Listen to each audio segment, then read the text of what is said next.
It is between two Sundays right now, and it is between two Sundays this show. Same thing, but slightly different. Between two Sundays with Mark Beresford. Hello, Mark Beresford. Hello, Mark Gladman. That was excellent. Yeah, it's Everyone, it's getting clearly really hard. everyone knows exactly what we're doing now. I think so. If not, we'll go back and listen to us the last 2 years of shows. Nearly 2 years. Goodness me.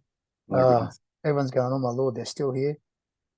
On this show, we sit between two Sundays. We talk about how we've lived out of the readings from the Sundays past, and we start to think into the readings for the Sundays to come. Last Sunday for me, Matthew 22, the whole idea that Jesus holds up this coin and says, what are you going to give to God and what are you going to give to Caesar? And basically Jesus says, whatever that person's imprint is on it, that's the gift. And that's you and me, buddy. The imprint of God is on us. And Right. we are the gift. We are the coin. Give to Caesar what's Caesar.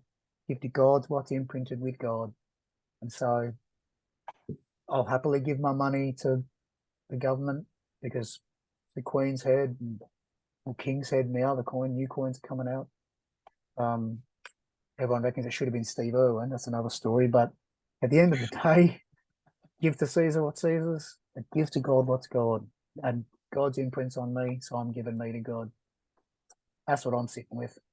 Very good. Very good. As a typical chaplain, I sat with part of the Exodus reading.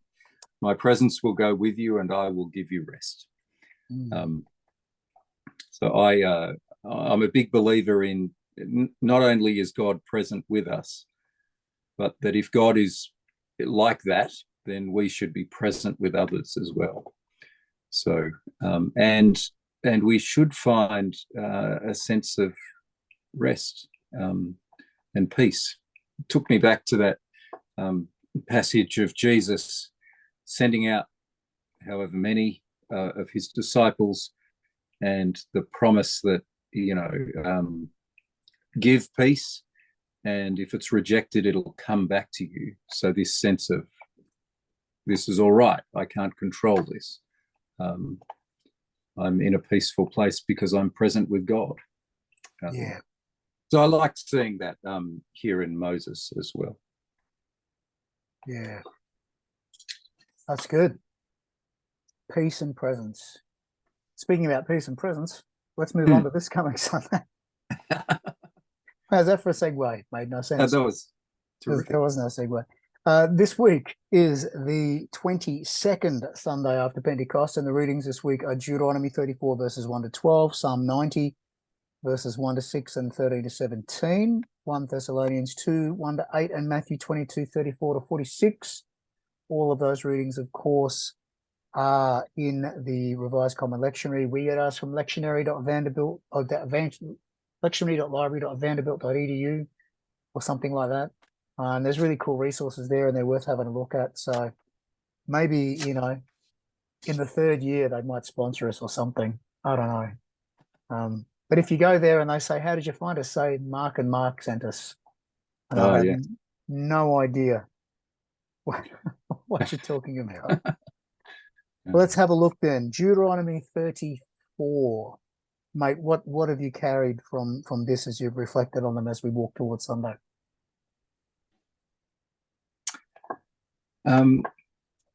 Struck by Moses' age and his unimpaired sight and vigor, and yet it seems like he dies there on the spot.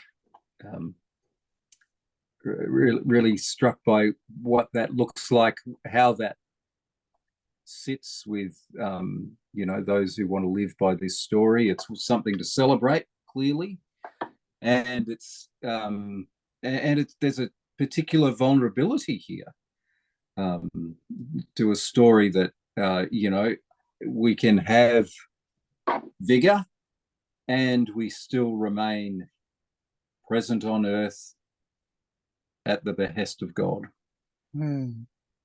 So struck by that.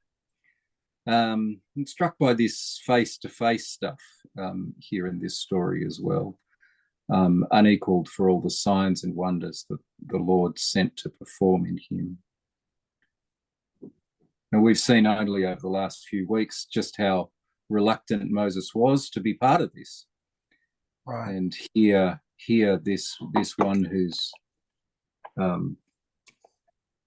really felt deeply inadequate for the task God has asked of him, has excelled beyond all imagining, to the point that he stands out across time, according to our author here.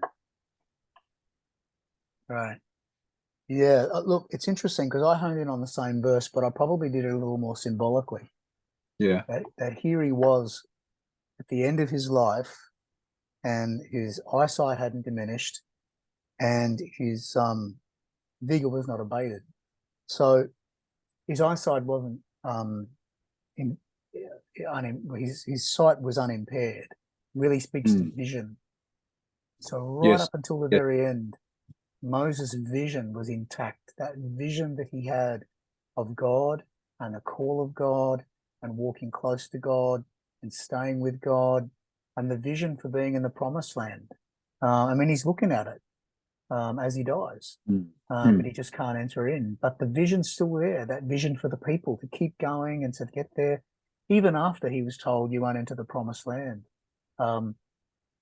He continued to work for the people, fight for the people, battle for the people, lead the people, so that they would make it. So the vision never left him. He never lost sight of what it was he was meant to be about on that call in his life, or what he was meant to do. The one that's really interesting, though, is about his vigor not being abated. And the Hebrew here is laho, which has to do with your ability to bear children. This is literally saying, I mean, some translations talk about moisture, that he still had his moisture. Oh my goodness. Wow. Yeah. So this is literally a metaphor, a euphemism for he's still able to get it up. And at the end of the day, again, I didn't sort of see this as something that was literal, something that was symbolical. That here was a man who was called by God to lead these people to a promised land, a land which had been promised to Abraham at the start of the whole story. And this whole thing was about being fruitful, not just fruitful in what you do, but fruitful from your loins. Because if you're going to start a new nation, you have to be fruitful in the generations. And this isn't just about making a population, because, you know, it doesn't say Moses had kids right up until he died. But the fact that he was able to instill in the next generation and the generation that came after them this same vision, this same fruitfulness, so that they would carry that with them and continue the story going, continue this new way of being and doing with God, which started with Abraham, Isaac, Jacob, moved on to that time of being caught in slavery, and now they were free from slavery. And Moses was literally releasing a new generation, or generations by that stage, into this promised land. And so his ability to make sure that the story continued. So that's what I saw here, and really read that, you know, our story needs to be about carrying the vision, not of ourselves, but of God.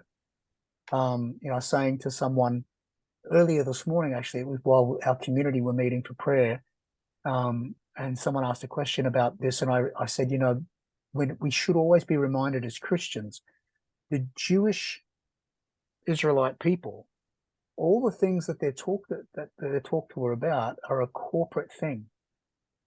So when the Bible talks about Jesus takes away the sin of the world, he's not talking about your and my individual sins as if they were an issue. They're not for God. Side note, talk about that another time. He's talking about this corporate separation from each other and God. And Jesus repairs the whole thing. This is why universal salvation is not an issue for me, because Jesus takes away the sin of the whole world, the singular sin of the plural, everyone. And so this is a corporate thing and always has been. It wasn't about Abraham, it wasn't about Isaac, it wasn't about Jacob. It was about the nation that would come from and through them that they are a part of. And we should be reminding ourselves regularly, it's not about our individual whims and fancies. It's not about our individual, am I saved? It's about, am I made whole? It's about us being made whole. When I say, am I made whole, I'm really saying, are we becoming whole? This is why it shouldn't be an issue to love your neighbor. We'll get to this passage later, funny enough. This is why it shouldn't be an issue to love your neighbor as yourself, because they are you already. We are one. We are singular in God, in Christ. Paul tells us this. And so the idea here that there's this, it's not Moses' vision, it's the vision of the community. And to make sure that vision continues, you've got to raise them up in the way that they should go. And so that verse speaks powerfully of that very idea. Am I doing things that helps collectively this population of the planet who are all ipso facto children of God? Are we all walking towards a wholeness? Are we working together towards a corporate wholeness? And sure, that might take place on an individual level, but it's not about me helping that person so they're better. It's about me helping that person so that collectively we can all become better. Because if I can help that person get back on their feet, and they can help the next person, and so on and so on and so on. And that's what it really needs to look like. So I'm really inspired by that verse. And I think this passage has a lot to tell us about that idea, getting away from that individualistic and back to the sense of corporate and community. That's interesting, because here at the end of the psalm, we have, both of us have sort of pointed to this remarkable capacity Moses has right up until the end. And the psalm kind of points all of us in this direction of, right at the end there, let the favor of the Lord our God be upon us and prosper for us the work of our hands. Oh, prosper the work of our hands. Yeah. I love this. I love this next to the Moses reading, actually, because it seems that Moses isn't just, got a bigger capacity than the rest of us. This is actually a vision that we're all invited to pray for, that the work of our hands in the time that we have would be prosperous and fruitful. Yeah. Which is funny, because I was really struck by the first verse for the similar reasons. That, Lord, you have been our dwelling place in all generations. Yes. Here was Moses standing on the precipice saying, this is the promised land. We're seeing, as this goes to air, there's a war still bearing down in the Middle East between Palestine and Israel, which there's a whole lot of reasons why it's happening, but it's not new. Going on for many generations. And it's all about land and place. Not that there's an issue with land and place. Both you and I share a love of place, Mark.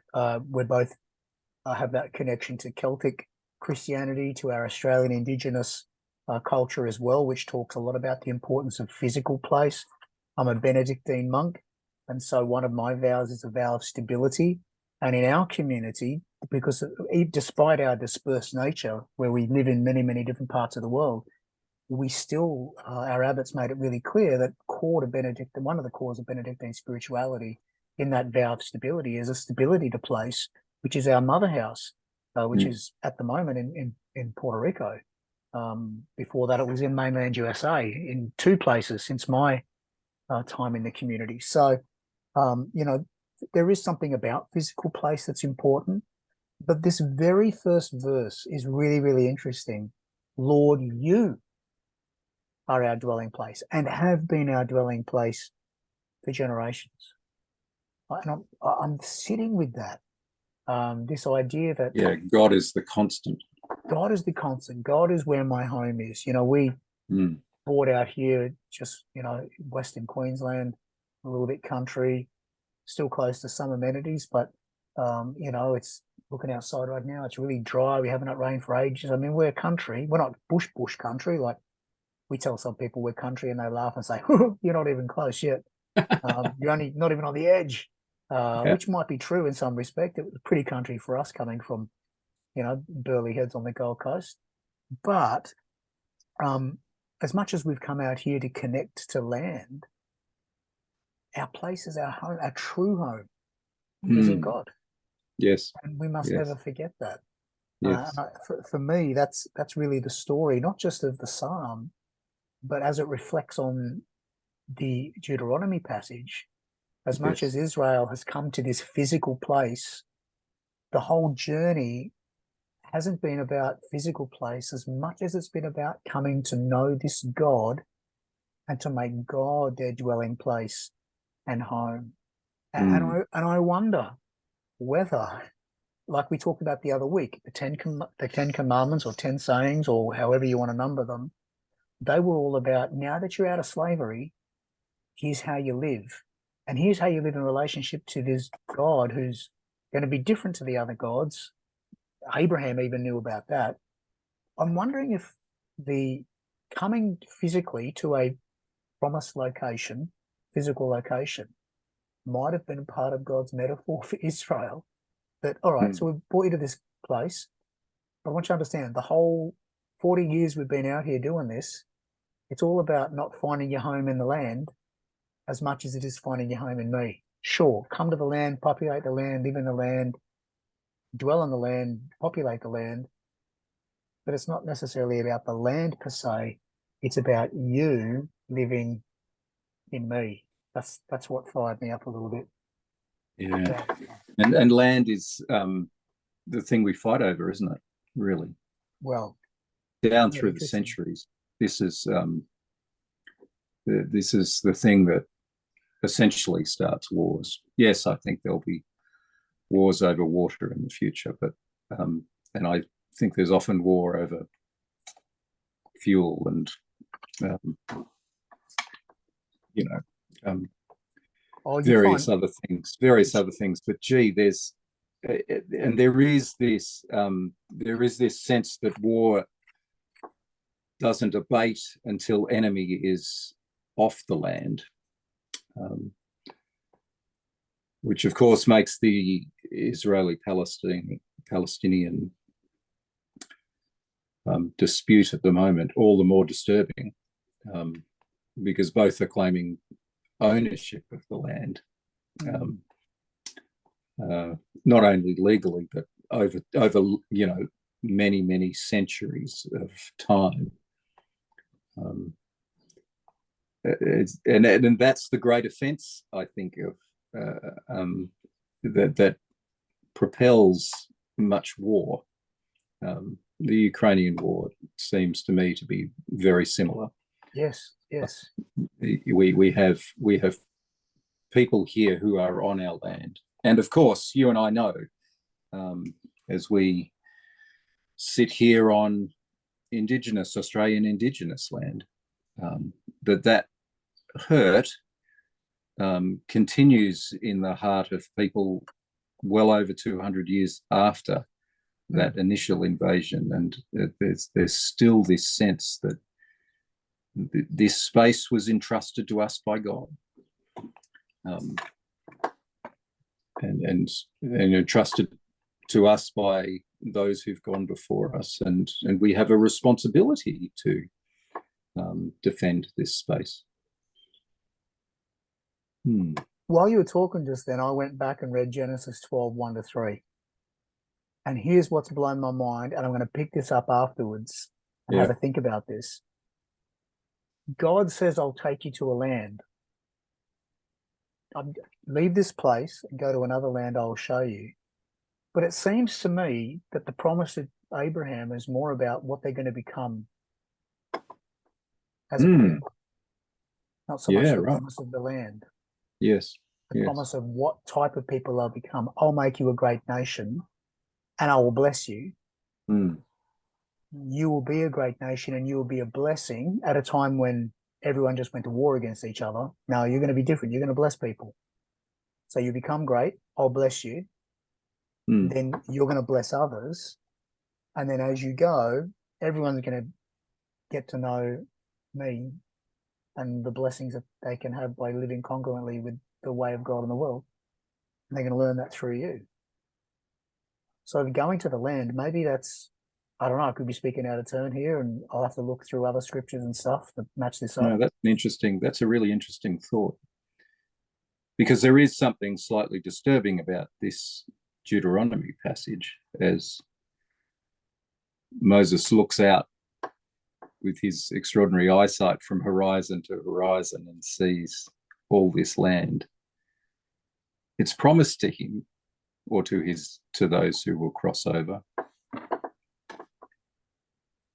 And yet it's occupied. Yes.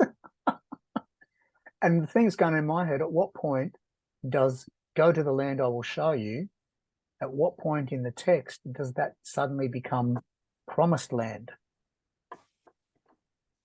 Yeah, you have to follow the Have a look at that. language there. Have to follow the language, yeah. Watch this space. I will check that out. Shall we move to the Christian text, the Christian scriptures? Sure. Let's start with 1 Thessalonians 2. What did you what Again, struck you out of this?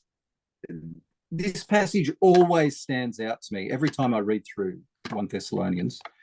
This passage always stands out, and it's reminded me of a time where I went through a period where, in a little bit of a quirky, weird way, I would, if I had a few hours with a group of people, and mainly at that stage I was working with youth leaders, I would almost always pick a short book of the Bible and I would read it from beginning to end and then ask them what they'd heard.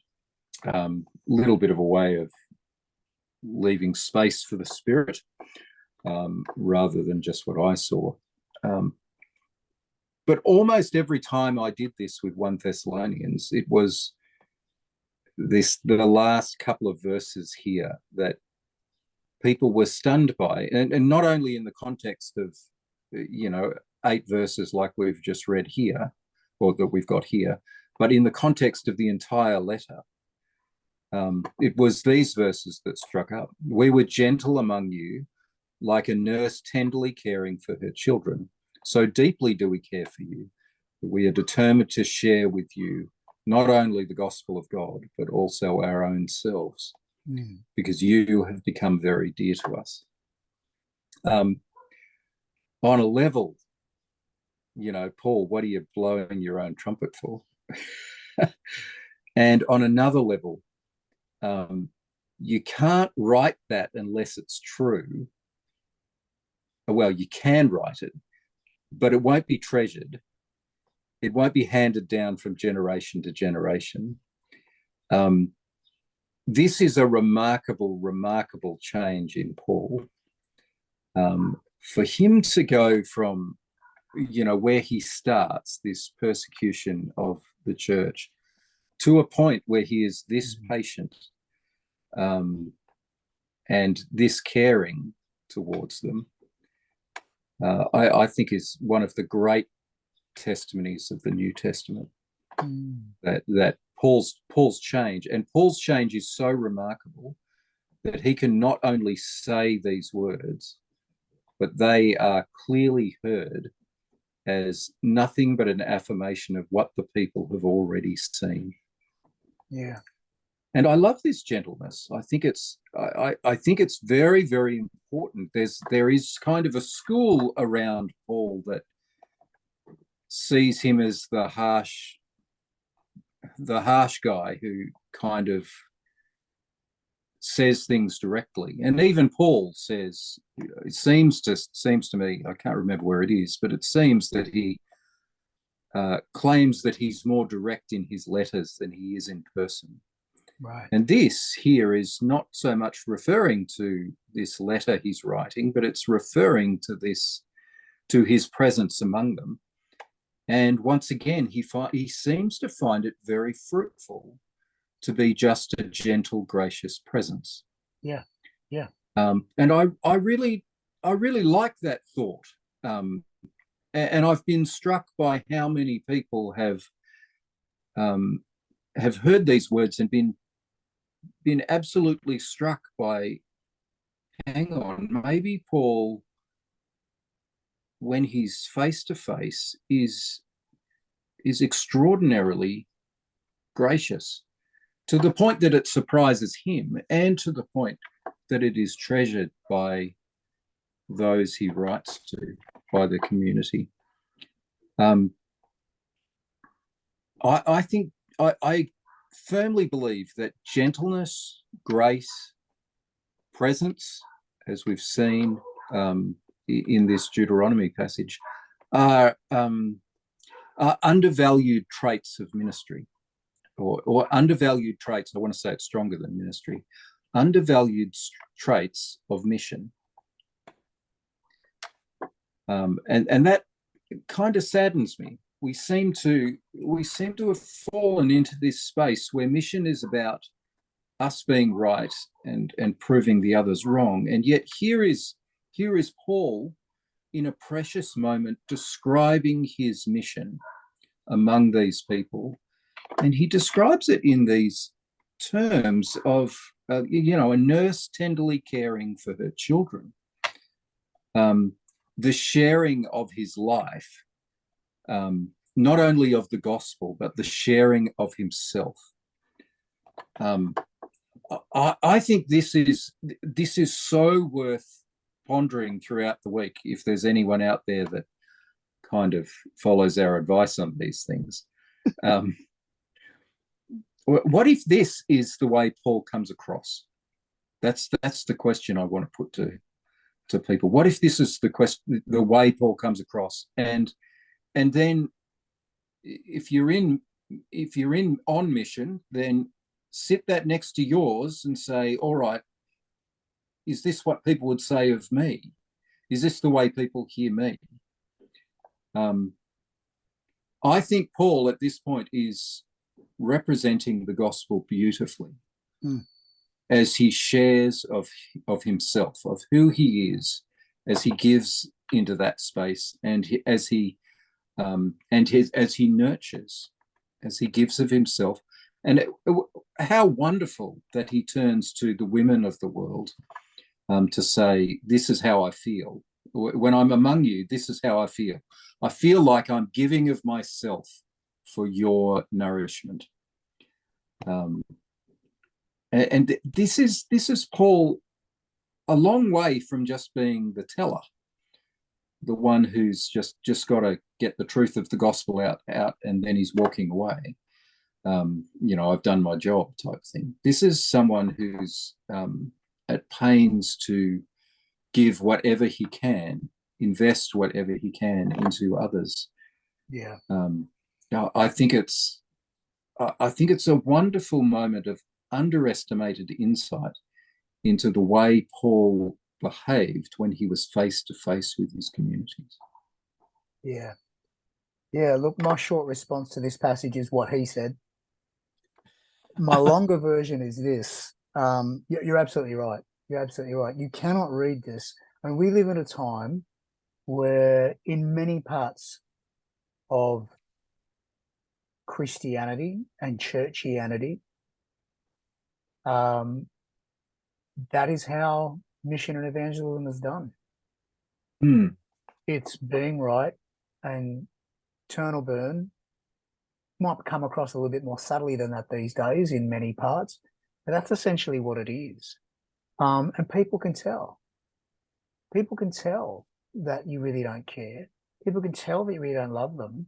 People can tell that you're really after a notch in your belt, or more people on, bums on your seats, more money on the plate, whatever it happens to be. And again, that's again at the crass end. But think really carefully, and you'll see I'm not necessarily wrong here. That our motivations, we'll pretend, it's for them, to save them from destruction or whatever. But what it comes down to is, no, it's about kingdom building, self-kingdom building, and not the kingdom of God building. It's about filling the building that you built on the corner or in the street. But that's not what this is about. Paul here sets the precedent and the tone beautifully, that this is about giving of self. That true mission, true sharing of good news is about giving of self. And the irony is that when you literally go out there and give of yourself, you can't go wrong if it's honest and sincere. Yeah. You don't need to do anything else. Go out and give of yourself, and people will want to come and spend time with you. People will want to listen to what you have to say. People will want to live the way that you're living. People will want to experience what you're experiencing. And you'll be able to introduce them to what's already there for them. It's just that they're unconscious of it, and they can become aware of it and live fully into it. That is really what this is all about. Some of our listeners might know of Gary Vaynerchuk. Gary is an American businessman, entrepreneur, and he has become very popular, particularly in the last 5 to 10 years, in talking about growing business. But he's very different than the guys who go, "Hey, I'll help you build your business to $1 million and rah, rah, rah." One of his key messages is empathy. If we're going to be good in our businesses, you want to grow your business? Empathy. You want to grow your business? Focus on your customer. You want to grow your business? Serve others. Not so that you can build your business. Serve others because you care for others. Let your message be about sharing with them, and you'll find your business building anyway. And that's really essentially what this passage is telling us. Empathy, peace, love, sharing of self. And at the end of the day, people will want what we've got. Can't get much simpler than that. And you're right, for Paul, that's a huge change and transformation. From somebody who was so militant about his Judaism. And even at the start, in some ways, you read about the start of Paul's ministry, and he likes to upset people a bit and be a bit of a, goad kicker against the goads. But at this point, we're seeing this is all about just sharing and loving and caring and being there. Matthew? Yeah. Matthew. Yeah. What do you got? What do you got?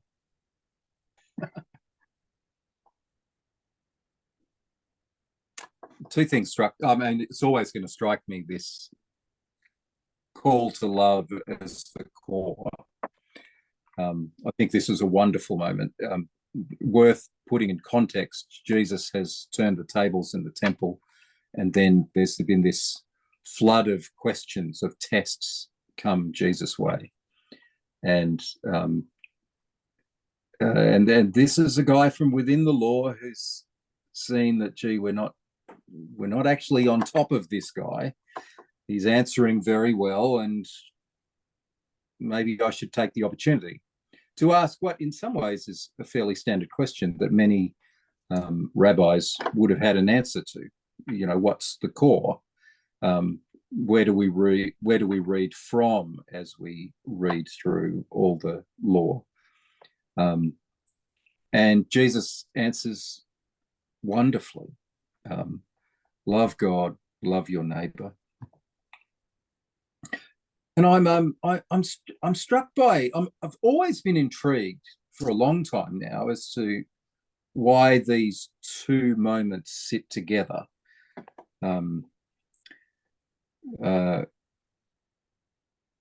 What do you think of the Messiah? Whose son is he? And this is Jesus posing the question. And Jesus answers it by saying, the Messiah is not David's son. David is calling the Messiah Lord. And I mean, all the evidence, all these miracles, all this teaching, everything he's done in Jerusalem as he's entered in, really is pointing to this dispute about whether Jesus is the Messiah or not. His actions have raised this question. And here is Jesus claiming to be bigger than David. The Messiah is bigger than David. This is an edgy claim. And people are delighted by it as he unpacks scripture. But there's something here. Jesus is saying, I'm the significant one. Two people who pride themselves on their descent from Moses and David and their connection with Abraham and these big names. And here we have kind of a final moment as people have given up questioning Jesus and they're starting to ask him genuinely. And then he teaches here that he's bigger, that his call is bigger. Tell me about the law. And yet here is this moment where I think it points to actually I'm bigger than the law. I'm bigger than the history that you cling to. Very confronting, and I can see why Jesus kind of walks away from this and no one wants to ask more questions. So that's what I took away from it. Yeah. I mean, if you've read my stuff, particularly on Instagram long enough, you'll know that I harbour on these love the Lord your God and love your neighbour as yourself all the time. So on that, I'm simply going to say verse 40 is the absolute clincher. All the law and the prophets hang on those two laws. So if you're reading the law and the prophets, you need to read it through love God and love your neighbour. I'll leave that one there.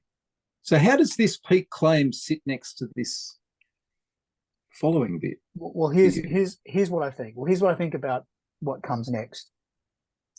We have this whole, what seems like a riddle about the Messiah's connection to David and how the Messiah is going to be from the line of David, but how can it be from the line of David if he's also calling them when David calls God Lord, yada, yada, yada. What's interesting here is Matthew takes great pains right through his gospel to connect Jesus to Messiahship and Jesus to the lineage of David. Yes. So whether this encounter actually happened or whether this is something Matthew has put here to, again, draw this out further is open to conjecture, I suppose. But and it doesn't matter either way. But what's interesting about it is that Jesus doesn't say that a son of David can't be Messiah. He says to them, how can it be? And there's only one answer to that if you read through what he's saying here, and that is both and. The Messiah is both the son of David and the son of God. The Messiah is both fully human, yet also fully divine. Yeah. And what's interesting about that, as I read that, my mind jumps onto John chapter 3, where Jesus says, you'll only see the kingdom of God when you're born of both water and spirit. So you essentially have a very simple both and statement happening here, which applies to us as well, interestingly enough. So is whose son is he? Is he David's son? Is he God's son? And this Messiah, whoever it happens to be? I don't know if he's even implying that it's him. At least, look, us readers get the implication that, yeah, it is. But whose son is he? Is he this guy's son or this guy's son? And the answer is, yep. Just really doing what Jesus does so well and busting their brains to the point where they have to go, what is the answer to this, when it's really going to have to be both? Mm. If the Messiah is going to come from the line of David, there's also going to be anointed of God. Well, it's got to be both and. And again, John's gospel particularly draws on that thread and pulls it a bit further. Where, as I said, you cannot see the kingdom of God unless you're born of water and of the Spirit. And in John 17, where Jesus makes it clear that while we are fully human, we are also one with the divine and carry the imprint of the divine image within us and with us. This is a really interesting passage. That, how is it connected to the top bit as well? Well, if we're going to live a both end, then we'll only love God as much as we love our neighbor, and we won't love our neighbor as much as we love God. If we're going to live in this both end, we need to understand that yes, there's law and yes, there's prophets, but then there's love and grace and mercy. Yeah. And that we see the former through the lens of the latter. I think this is a passage that busts up. That's interesting. Yeah. This is a passage that busts open the black and white, yes and no, this and that, one and no, in and out, and basically says, yep. Yeah, I'll sit with that. Which is really what the Pharisees are trying to get on him. What's the greatest commandment in the law? Yeah. Yep. Love. Because it encompasses all of it. So let me ask you, what do you think of the Messiah? Whose son is he? Yep. Which is interesting because he's also called Son of Man. Not by Matthew as much, but Son of God and Son of Man. Yeah. You know, there's this whole inference in this passage that reminds us. It does go to identity. It's Jesus steering the conversation to identity, isn't it? Yeah. And saying, just be. What do you think of the Messiah? Whose son is he? Maybe the right answer the Pharisees could have given was, doesn't matter. They say the son of David. So the Pharisees say the son of David. But maybe the right answer is it doesn't matter. Maybe the answer to Jesus' question is it doesn't matter. The Messiah will be the Messiah. Bigger than the son of David. Yeah. Well, plenty. That's an interesting bunch of packages, isn't it? Yeah, that is. Oh gosh, 22nd Sunday after Pentecost, Deuteronomy 34, 1 to 12, Psalm 90 verses 1 to 6 and 13 to 17, 1 Thessalonians 2, 1 to 8, and Matthew 22 verses 34 to 46. Don't forget to tell us what you think. Make a comment on YouTube or on Spotify, or jump onto Mark's website, barefootfollower.life. Jump onto my Instagram DMs at monkindocs. Tell us what you think, what you're hearing, what you're seeing. And or send us an email between the number 2 Sundays@gmail.com and tell us outright what you think. We'd love to hear from you. There you go, buddy. Very good. Here it is again. Thanks, another folks. Week down. Bless another week down. We'll see you next week. Getting close to the end. Nearly Advent soon. Yeah. Get your Christmas tree ready. But before we do that, we'll see you next week for at least another couple of Between Two Sundays. So until then, bye for now. God bless. See ya.